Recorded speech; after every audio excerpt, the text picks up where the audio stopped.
અમદાવાદ કોર્પોરેશનની નફટાઈને કારણે ચંડોળામાં ડિમોલેશનની કામગીરી હવે અટકી પડી છે। ચંડોળાની એક ઇંચ જમીન ખાલી કરવાની સરકારની વાર્તા પોકળ સાબિત થઈ।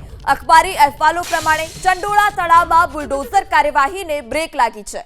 ડિમોલેશનનું કામ બંધ કરાયું કે યથાવત રહેશે તે મુદ્દે અમદાવાદ મહાનગરપાલિકાએ કોઈ જ સ્પષ્ટતા નથી કરી। મહાનગરપાલિકાના એસ્ટેટ વિભાગના અધિકારીઓ એકબીજાને ખો આપી રહ્યા છે। रितेश रावल भरत परमार ने वारंवार पूछवामां આવ્યું તેમ છતાં તેઓ કોઈ સચોટ જવાબ આપવા તૈયાર નથી। અગાઉના 2 દિવસની તુલનામાં ગઈકાલે ચંડોળા તળાવમાં ઓછી મશીનરી ગોઠવાઈ હતી, જ્યારે આજે સવારે ડિમોલેશનની કામગીરીમાં મશીનરી જે હતી તે સવાર સુધી સ્થળ પર નહોતી પહોંચી।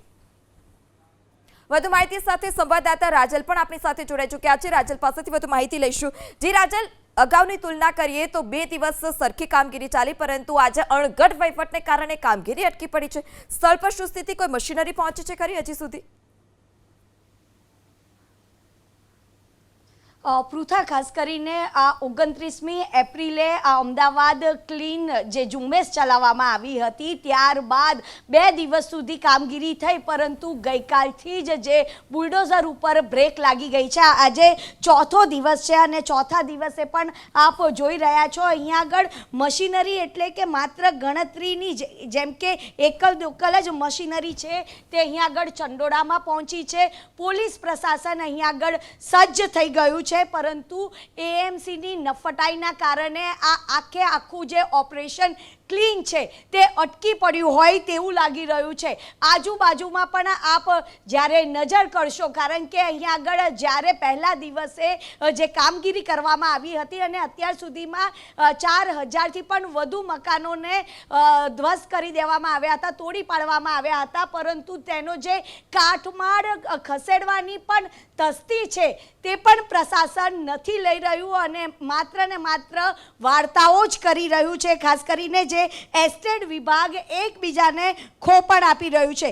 એક તરફ ગૃહ રાજ્યમંત્રી હર્ષ સંઘવી એક ઇંચ જમીન ખાલી કરાવીશું તેવો હુંકાર કરે છે, ત્યારે બીજી તરફ આ એએમસીની જે કામગીરી છે તે નબળી પડતી જોવા મળી રહી છે। જોકે આ મેગા ડિમોલેશનનું જે ઝુંબેશના 3જા દિવસે તેની જે કામગીરી છે તે અટકી પડી છે। હજુ તો 17000 જેટલા ગેરકાયદેસર જે ઝૂંપડા હટાવવાની કામગીરી હજુ પણ બાકી છે, પરંતુ જે રીતે પહેલા દિવસે 60 જેટલા બુલડોઝર મૂકવામાં આવ્યા હતા તેમાંનું અત્યારે આપ જોઈ રહ્યા છો માત્ર ને માત્ર એક જ જે જીસીબી છે તે જ નજરે પડી રહી છે। એટલે કે માત્ર જે મશીનરી જે છે તેમાં પણ ઘટાડો ખાસ કરીને કરવામાં આવી રહ્યો છે। એએમસી હજુ પણ સ્પષ્ટતા નથી કરી રહ્યું કે કઈ રીતનું આ ઓપરેશન જે ક્લીન છે તે આગળ વધશે, કારણ કે તેમની જે બેદરકારીના કારણે અત્યારે પણ આપ જોઈ રહ્યા છો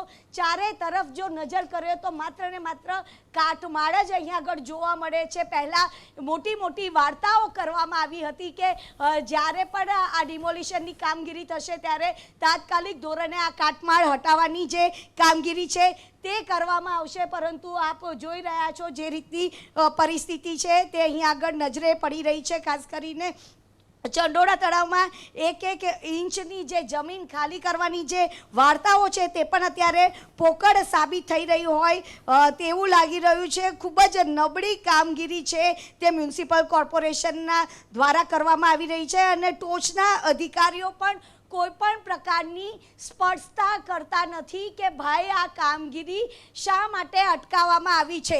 ગઈકાલે એટલે કે 3જો દિવસ હતો ત્યારે જે ગની પથ્થરવાલાનું જે ગેરકાયદેસર બાંધકામ હતું એમાંથી 5 દુકાનો અને 10 ઓરડીઓને ખાલી કરવામાં આવી હતી અને ત્યારબાદ આ આખી જે કામગીરી છે તે અટકી દેવામાં આવી હતી અને આજે પણ કોઈ પણ પ્રકારની કામગીરી અહીંયા આગળ જોવા નથી મળી રહી અને જે એએમસી છે એએમસીની જે નફટાઈ છે, કારણ કે અહીંયા આગળ ગેરકાયદેસર છેલ્લા કેટલાય સમયથી અહીંયા આગળ ફાર્મ હાઉસ બનાવવામાં આવ્યા હતા ત્યારે પણ હટાવવાની કામગીરી નથી કરવામાં આવી। એક તરફ ગૃહ રાજ્યમંત્રી પણ અહીંયા આગળ પોલીસનો જે ખડકલો છે તે ખડકી દે છે, પરંતુ એએમસીના એક પણ કર્મચારી છે તે અત્યારે ચંડોળા તળાવમાં નજરે નથી પડી રહ્યા।